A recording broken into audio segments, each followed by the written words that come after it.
राम राम। बिना कुंडली देखे कैसे जांच करें कि किसी व्यक्ति का चंद्रमा खराब है और उसके उस चंद्रमा के उपाय करवाकर उस व्यक्ति की जिंदगी को सुखमय और शांतिमय बनाकर कौन से उपाय करके हमें आगे बढ़ना चाहिए, आज हम इसी विषय पर बात करेंगे। लेकिन अगर आप इस चैनल पर नए हैं तो इसे सब्सक्राइब कर लें।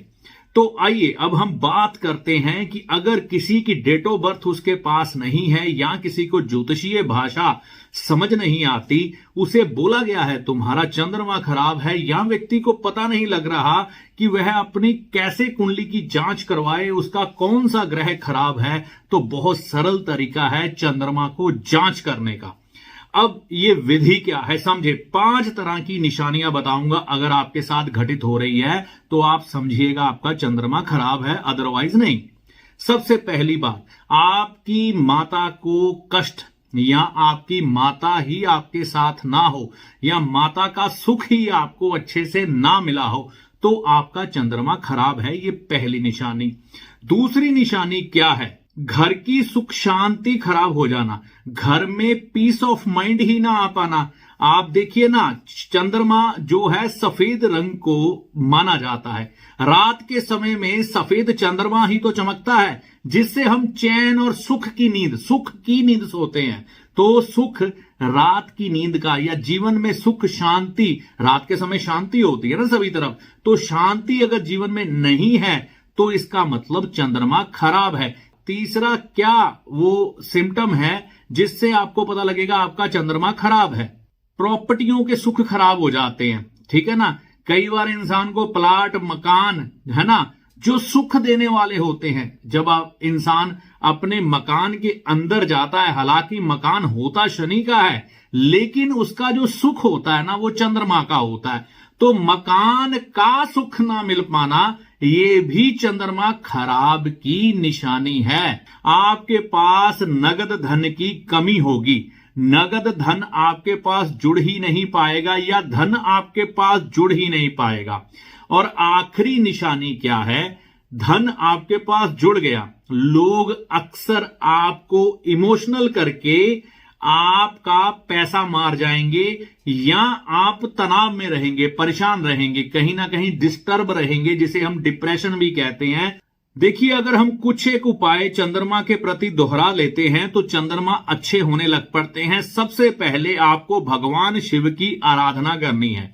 भगवान शिव चंद्रमा ग्रह के देवता हैं। अगर आप भगवान शिव की आराधना करते हैं, उपासना करते हैं, तो आपके चंद्रमा ठीक होने लग पड़ते हैं। दूसरे नंबर पर हमें क्या ध्यान रखना है, भगवान शिव को दूध अर्पण करना है, साबुत चावल अर्पण करने हैं, यानी कि दूध और चावल का दान करना है। अभी तीसरे उपाय की तरफ बढ़ते हैं। बुजुर्ग औरतें है ना, बुजुर्ग औरतें जिनके बाल सफेद हो चुके हैं उनके पांव हाथ लगाकर आशीर्वाद लेना, ठीक है ना। पांव हाथ लगा के आशीर्वाद लेने से चंद्रमा बहुत तेजी से, बहुत ज्यादा तेजी से बढ़िया होता है, ठीक है ना। तो बुजुर्ग औरतों के पांव हाथ लगाकर आशीर्वाद लें, इससे भी चंद्रमा बढ़िया होगा। चौथे नंबर पर चांदी खरीद के अपने घर में रखना शुरू करें। चांदी का कुछ ना कुछ बनाएं, अपनी माता के लिए, अपनी बहन के लिए, अपनी पत्नी के लिए, मतलब आपके घर में चांदी कुछ ना कुछ मात्रा में बनती रहे। अब देखिए, माता अगर घर में है ना तो माता से दूध, चावल और चांदी आखिरी उपाय के तौर पर करके रख लें। कहने का मतलब उनसे दूध है ना आप घर में इस्तेमाल करवाएं। माता जी को चाहे खर्चा बढ़ा दें लेकिन माता जी के पैसे से ही घर में दूध आए तो बहुत बढ़िया। और चावल भी माता जी के पैसे से अगर घर में परचेजिंग करें तो बहुत बढ़िया। इसके लिए ये ना हो उनके पास पैसे है नहीं, माता तो कहीं कमाती नहीं है ना, तो उनकी जेब खर्च बढ़ाएं, ठीक है ना। दूध का खर्च उनके हाथ में दें, उनको पैसा दें कि माता जी दूध आप ही परचेज करेंगी, दूध का बिल आप ही देंगी और चावल भी आप ही लाएंगी, ठीक है ना। इसका मैं पैसा आपको फालतू दे रहा हूं, ठीक है ना, आपकी जेब खर्ची बढ़ा रहा हूं, तो ये करना है। और माता से चांदी लेके रखें, चावल लेके रखें, ठीक है ना। जब तक माता जी आपके साथ हैं उनसे चांदी लेते रहें, है ना। जब भी मौका मिले माता जी से बोलें कोई ना कोई चांदी की चीज, जैसे मैंने आपको बोली बनाने को, माता जी को बोल दो, पैसे उनको फालतू दो और माता जी आपको दे दें। इन उपायों को करने से आपके चंद्रमा अच्छे हो जाएंगे और घर में धन जुड़ेगा भी, टिकेगा भी और घर में सुख शांति भी आ जाएगी।